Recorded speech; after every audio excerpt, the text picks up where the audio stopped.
Here at Mariner Mojo, we love to steal other people's content, and we're not stopping as we're going to react to Locked On Mariners trade deadline plans. Ty and Colby both made their own plans for the MLB trade deadline in 2024 to make this Mariners team better, and Joe and I are going to go through and take a look at what they had to say, and we're going to give our 2 cents on it. Did you ask for our 2 cents? No, but you're going to get it. It's still heating up. Those US Booking.com, booking.yeah.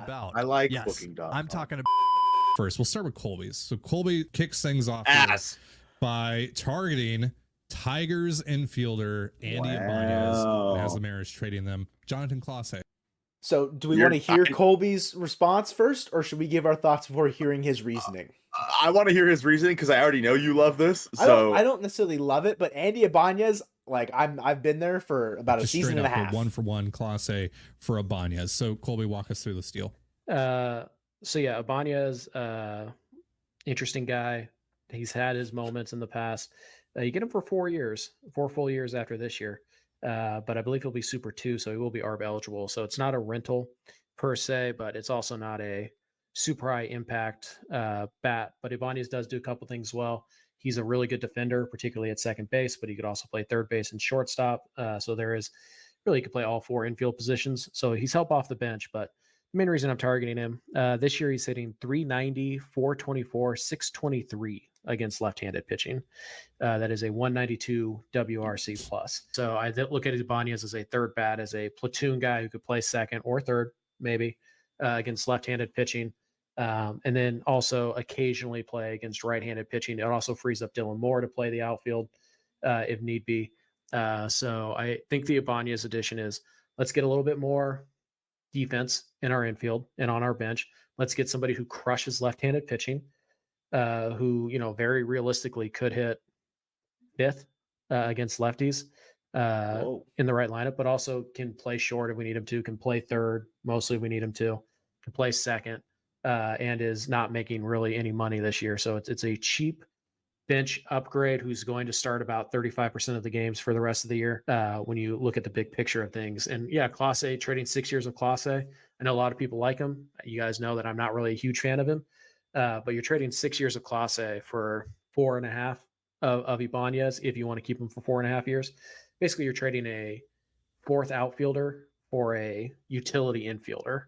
Pause it there. That's basically been like my entire that he summed up my entire thought process about Andy Ibanez very well on why I've been kind of keen on wanting to get him. I didn't do it in the trade deadline that I made, which is maybe surprising. It was always more of like an offseason move that I felt was possible. Could they do it again this offseason? We'll have to wait and see when we conjure those up. But yeah, I'm okay with it. Do I think it's a little high? Like Clase is the top 10 if that's how you value it, right? Maybe I'm in the same boat as Colby, where I don't necessarily think Clase has as bright of a future as other people think with Seattle. Could you use Andy Ibanez more than you can use Jonathan Clase? Sure. I said his name weird there. I think it is like the infield version of like what you're getting out of Dylan Moore, but then you allow Dylan Moore to go be the outfield version of Andy Ibanez if you were to acquire him. So he's just better Dylan Moore is basically what he is. Better and cheaper Dylan Moore. He's better at basically everything except for playing the outfield. Like in terms of smashing left-handed pitching, that's what Andy Ibanez does. Like Colby said, his strikeout rate is at the highest point of his career so far this year. He's never struck out above 20%. He's at 25% this year. His walk rate is the lowest point of his career. Not to say that means anything, because obviously his numbers have been great. He has like a 114 OPS plus. So yeah, I mean, if trading Jonathan Clase is all it takes, depending on what other moves Colby makes here, I think that as a tertiary piece, Andy Ibanez does make a lot of sense. He's off to a good start in our eyes, for sure. So my idea here is Brandon Lowe. We're going back and forth. Getting Brandon Lowe from the Tampa Bay Rays. Try once again to address second base in a meaningful way. And I have the Mariners giving up Ty Pete, Jeter Martinez, and Will Skomberg, who's this 23-year-old they recently signed, and they've actually helped him figure some things out. He's technically the strikeout leader for the Mariners amongst all Mariners pitchers down in the minor leagues this year. So yes, Lau has so many injury concerns. We've talked about him in the past, but He hasn't played more than 100 games just once over the last 3 years, just 109 games in 2023. And yes, the Rays probably want to get out from under this money as well. But we're talking about a guy that's currently running a 134 WRC plus in this market at a position where there are going to be very few options. We're talking about it's probably Luis Rengifo, maybe Nico Horner, maybe Jazz Chisholm, and that's probably it in terms of like everyday second baseman you could feasibly acquire at the deadline this year. And he also has 2 club options the next 2 years at a reasonable figure. It's $10.5 million next year, $11.5 million the year after that. It's a $1 million buyout. If you decline it in 2025, it's a $500,000 buyout in 2026 if you decline that one. If you're the Mariners, if you're paying this kind of package, you cannot view him as a rental if you're paying that. So that's kind of the idea. He crushes righties. He's more than fine against lefties. He gets on base. He doesn't strike out a ton. Lau's a good player, and he's having a really good year so far in 49 games. So I don't love that as much. No. Maybe there's a little bit of bias for me with Andy Ibanez. I think the package is a little high. I understand that what you're getting is someone who has had greatness in the past at second base. Can also play a little bit of a left field, corner outfield position for you if you need him to. But I doubt the Mariners would want to try and do that because I don't think it's any positive defense at either second or in the outfield. I don't feel like it's anything great. And also that increases the injury concern, which Ty notes is like a big, hey, this is his red flag. Yeah, I mean, going into this year, I preferred Jorge Polanco over Brandon Lowe. And look where we are now. And look where we are now, yeah. Ty mentions that Lowe doesn't strike out that much. He is above average in strikeout percentage. For his career, he's at 27.4%. Whereas MLB average is 22.7. This year, he's only running at 25%, though, so it is lower. The injury history just scares me, man, because there are so many guys on this team with injury issues that going out there and acquiring a guy who you need it, yes. And at this point, you beggars can't be choosers right now when it comes to fixing this offense. With that being said, I'm not 100% certain that Lowe is the guy at second base, but Ty also notes there's not a ton of guys that do fit that mold. I would prefer Nico Horner personally, over Brandon Lowe if he was available, if he was to become available. But I'm not in love with the deal soon because giving up Ty Pete just hurts. But at the same time, you're giving up a lot of low-level guys in this deal for help you need right now, and that is something that for the Mariners they just need to go out there and do. So I'm gonna give it a B. I feel like for Colby's, I give an A. Yeah, I'd give Colby's probably A-, just because you're giving up a top 10, but it's also a lot of control. This one, I feel like I'm probably sitting at my bias with Jeter Martinez takes me to a C+. But realistically, without that aside, I'd say B-. Sure. Sure. Walks a lot in general, 10+% walk rates every year. Yep. Usually, closer to 11. Both Colby and I both have our eyes set on a couple of the same guys. So let's get into one of them. That's Michael Conforto, outfielder for the San Francisco Giants, obviously Pacific Northwest native, grew up a Mariners fan.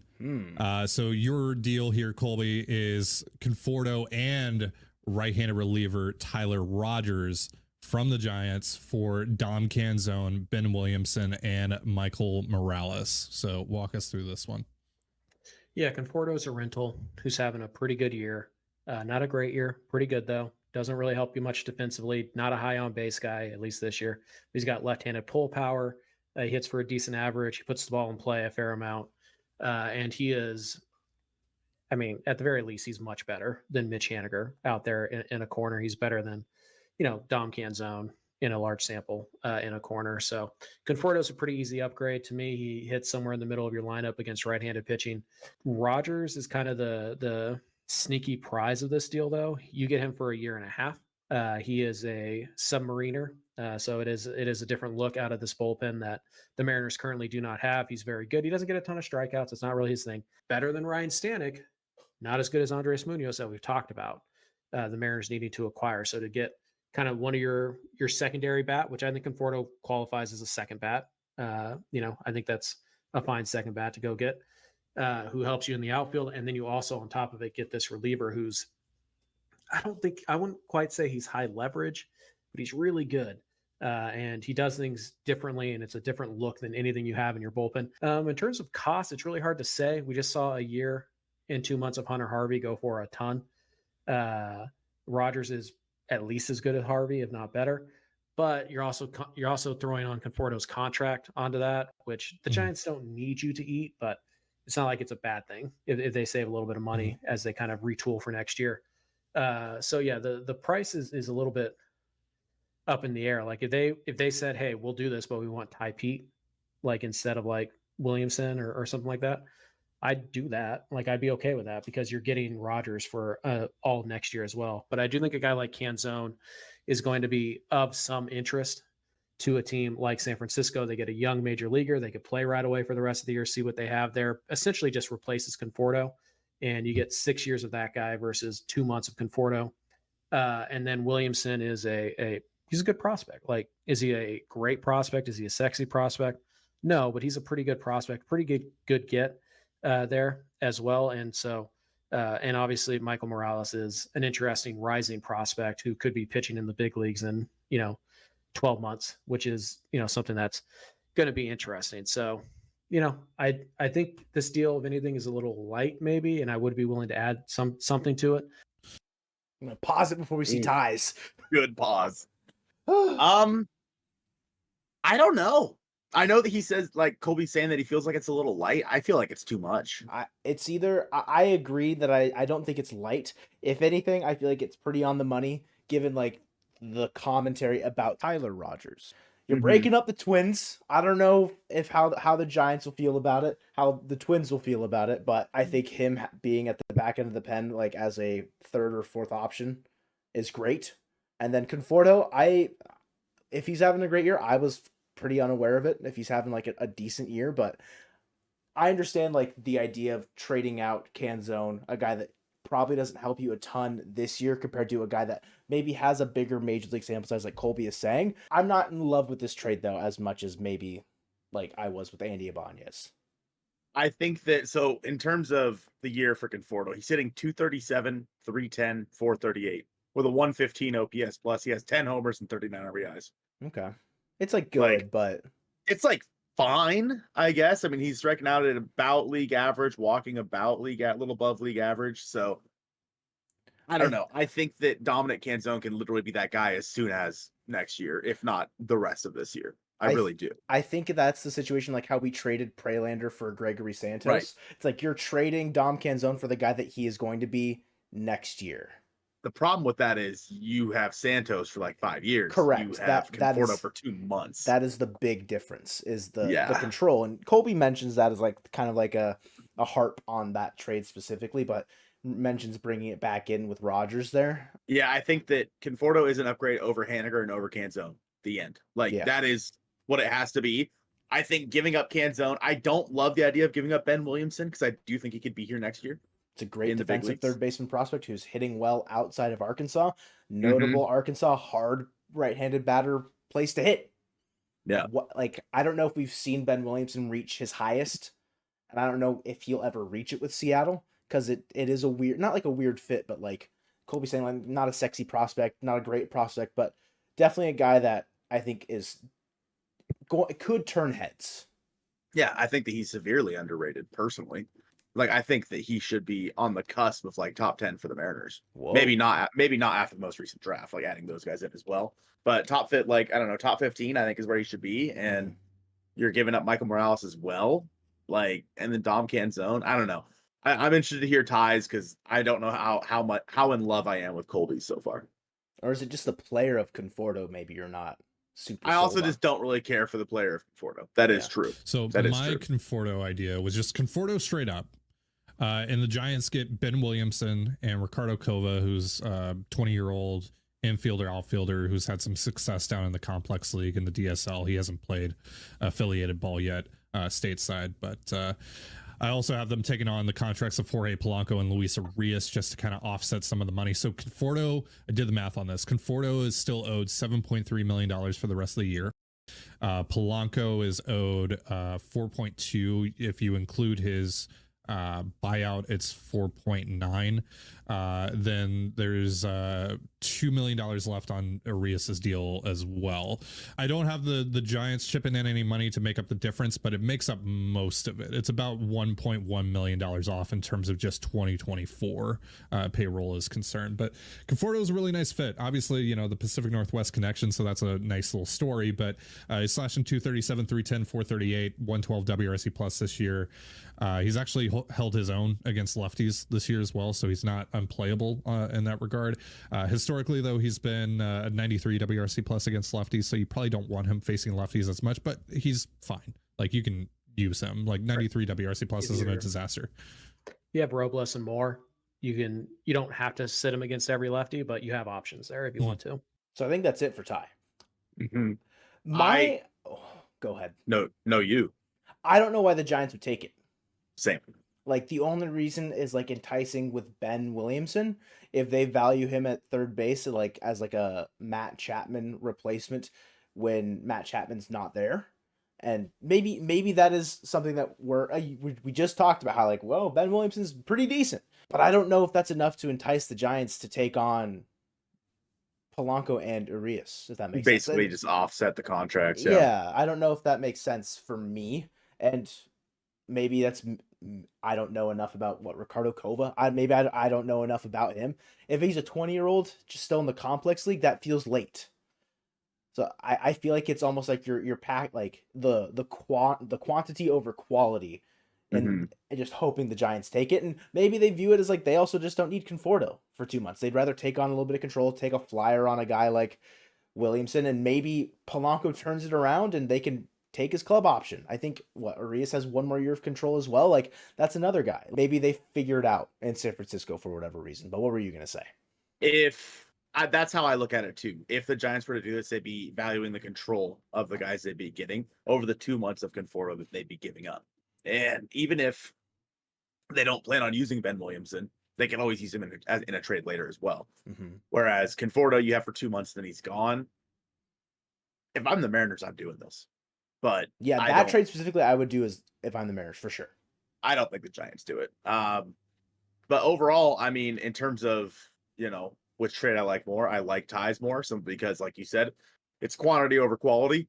Whereas Colby's, you're giving up a lot more quality. So I'm probably always willing to give up quantity over quality, personally. Yeah. And in this deal specifically, again, Conforto, if Mitch Haniger is still on your team after the deadline, you could just pair the two of them up there in the outfield as like platoon guys if you need to. If you don't think that Conforto is going to be great versus lefties every day. Obviously, very seldom you see lefties as it is. But I don't know. I think that it's a fine move. Again, I'm not in love with the player of Michael Conforto. I don't think he's really all that special, but he's an upgrade nonetheless. Now it's time for both Colby and I to essentially swing for the fences. We both have the same target in mind. Actually, a couple of targets you'll see in a second here in mind, with the Chicago White Sox, of course. So Colby's deal here is Mariners get Luis Robert Jr. and Michael Kopech from the White Sox for Harry Ford, Lazaro Montes, now we're Tyler talking, Locklear, and Michael Arroyo. For 3.5 years of a high impact potential MVP level player, it's going to cost you a lot. And to get that guy without trading one of your young starting pitchers, without trading your best prospect, it's going to cost more on the back end too. Could you maybe, if you include Colt Emerson, could you maybe keep like a Tyler Locklear? Maybe. Is it worth it? No, not to me. It's not. So, I don't want to give up Emerson.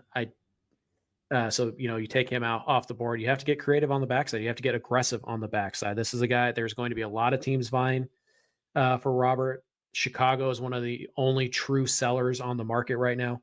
So yeah, I gave up 4 of the top 10 prospects, 4 guys who, 2 of them are certainly top 100 prospect types. The other 2, I know that Locklear is on some team or is on some top 100 list, and Arroyo probably should be, or he's getting really close to it. So is it aggressive? Yes, that's the point. You have to get aggressive to get a guy like this. You don't have a lot of opportunities to go get this guy. And yes, there's huge risk with the injury. I get it. I understand it. I'm troubled by it too.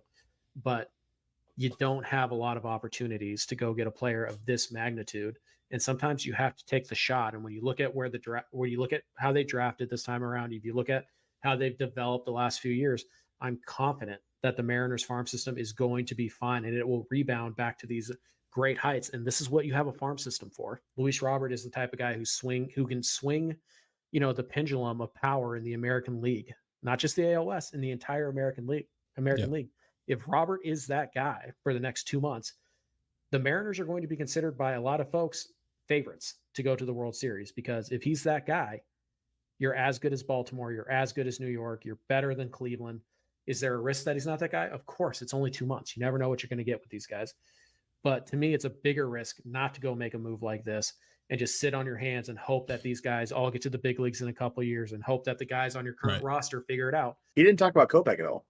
No, and maybe he's about to, but I feel like the idea there is you're getting Kopech for, his flamethrower ability. The Mariners can probably dial his control issue in, similar that they've done with guys in the past. He is Matt Brash light until you get Matt Brash back, essentially. Mm-hmm. I don't disagree with the sentiment about needing to go get that big guy like Robert.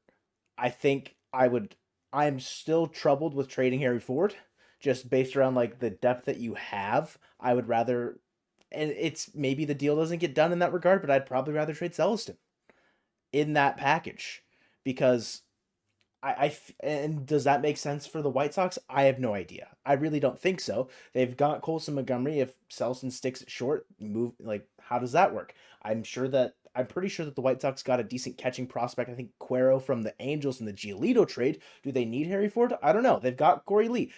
There's a lot of ifs, ands, and buts, I think, with this trade. But you're trading 4 top 10 guys. There's no way to deny that is an offer that should be able to get that trade done. If I'm being honest with you, I would make this offer for Robert alone. I was going to say, I was looking at it just on the frame of Robert alone, and I was like, oh, wait, Kopech's name it's there. If they can get them both for that, I'm in. Yeah. Mm-hmm. Yeah, I mean, personally, if maybe you don't have to put so much in the back end if you were to trade, say, Cole Young, then I'd probably rather do that, because I'd rather hang on to A, the catching prospect, and B, I think Colt Emerson should be untouchable. But with that being said, Cole Young's also kind of the guy over the next few years. So, but if you're able to put Cole Young in there instead of Harry Ford, and maybe you don't have, I don't even remember who was the last one, Michael Arroyo, Locklear, Laz, and Ford. So, maybe you don't have to give up one of Locklear or Arroyo in that deal instead, and just 3 players, or someone lower down in the prospect list. Then I'd rather do that, of course. Simply because the Mariners have so many middle infield prospects in the system right now. But if this is I think this is probably what it would take to go out there and get Luis Robert. And I completely agree with Colby. You have to be aggressive. You have to go basically curb the market for the best guy available. And I am doing this 10 times out of 10 if I'm the Mariners. And look, if you're hesitant to do this deal because of the state of the team, the state of this offense, Luis Robert can't fix it alone. All fair points, but look, Luis Robert under club control for 3 more years after this year. This might be your only opportunity to acquire him, like Colby said. So if that's true, right, if he's going to move at some point over the next 2 weeks, you got to do it now.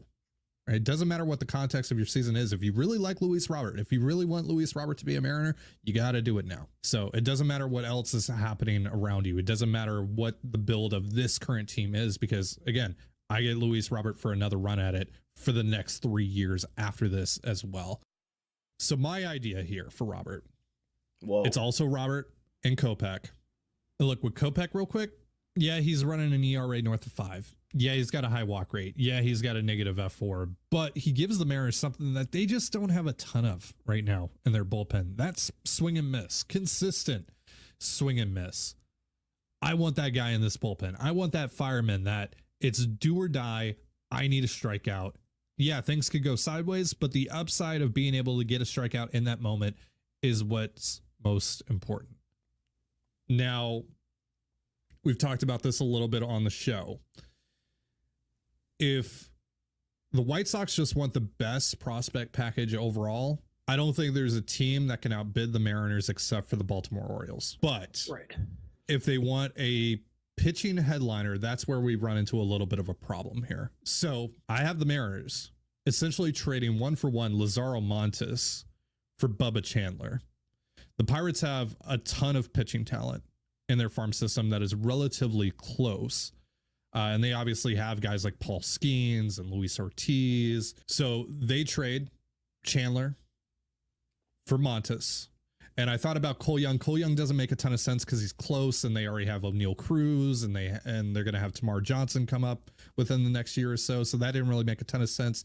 Harry Ford makes quite a bit of sense for them because Henry Davis hasn't panned out and Eddie Rodriguez is hurt, but I felt like Montes made the most sense for the Pirates in the end. But I'm also trading Harry Ford. He's going to the White Sox. Aiden Smith is going to the White Sox. Emerson Hancock is going to the White Sox to give them a guy that could start for them right now, can give them at the very least innings, and Tyler Guff as well. Give them a guy to take a shot on and work with and see what's there, essentially. And Guff's having a pretty solid year this year as well, down in the minors. So that's the big swing right there. Again, there are a lot of different ways that you can attack a Luis Robert trade, but again, if pitching is important to the White Sox, that's how I would go about it. Interesting. Okay, I like the way they both have a very similar deadline plan, but I like how Colby's is more centered around quality, whereas Ty's is more centered around quantity. Mm-hmm. And I think I like Ty's deal more simply because you're not giving up also Locklear and Arroyo. Yeah, instead you're giving up Aiden Smith and Emerson Hancock, etc. Yeah.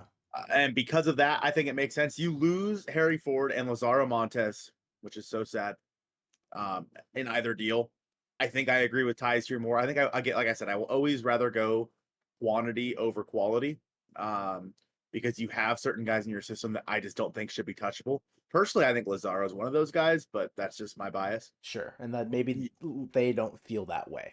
Right, and you're getting like you said, you're getting Luis Robert, you're getting Michael Kopech. Those are guys that are going to help you for not just this year, but years to come.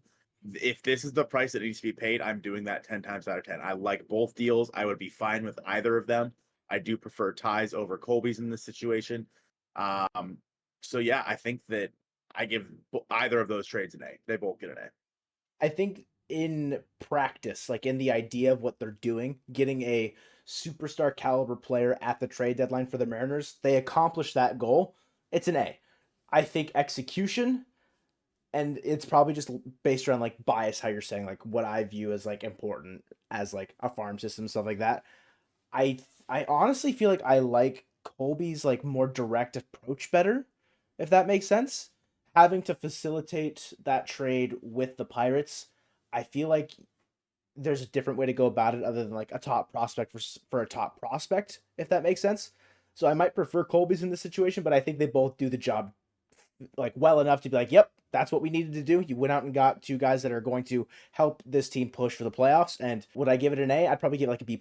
They're doing the job that they need to do. So which of their deadlines would you rather do then? I think trade one, I prefer Colby's of acquiring Andy Ibanez over Brandon Lowe. I feel like the fit probably makes a little bit more sense. I think Colby. Colby's my answer.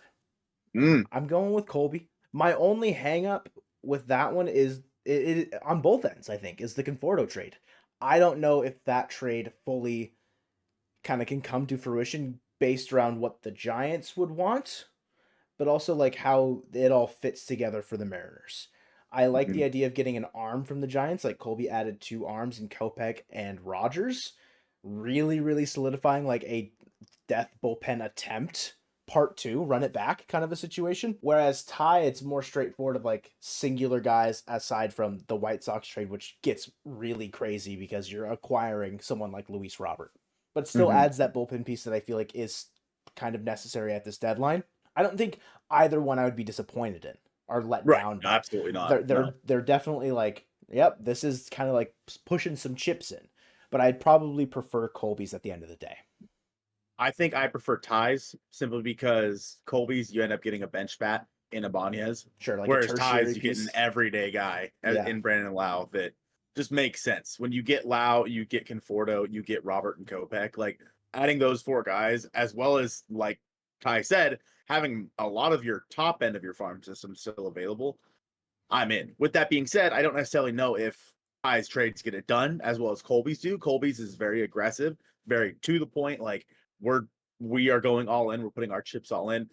Ty's is a little more, I guess, calculated in terms of keeping certain guys on this roster that still make up a good farm system to maybe have more ammunition come the offseason.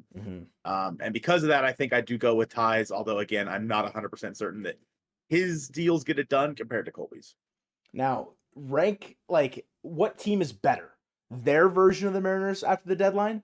Or, like, I'll just say yours. Your team is much better than mine. Like, their team blows my team out of the water, but I'm going to say it. I think yours is like, I mean, you went crazy at the deadline. Mine's also unattainable. So sure. So do you view yours as unattainable, but like the best it could be? Like mine, like maybe almost too passive, but like attainable. Theirs is kind of like right in that like center point of like right in the middle, attainable, but still like you're becoming a problem in the American League. Like Colby was saying, you acquire Robert, you're now a favorite probably. You're competing with Baltimore, New York, and you're above Cleveland at that point. Yeah, in my trade deadline plan, I was incredibly aggressive on going out there and getting the best guys available in Vlad, in Isaac Paredes, and Brian De La Cruz. Like I went all out to make the offense one of the better ones in all of baseball in mine, and I gave up a lot of the farm system to do it. I don't necessarily think that mine's attainable. I do think of those teams, mine would be the best offensively, and I mean the pitching side. We also got Jack Flaherty in my plan and whatnot. So yeah, I like I said, I went a little all out, went a little crazy, did a complete retooling, restructuring of this team. Theirs, I think, is the most conscious of what the Mariners can go out there and do to still become one of the better teams in the American League. Where I agree yours was too passive. I agree that team that for yours, it doesn't make the playoffs. Probably. Yeah, I think so.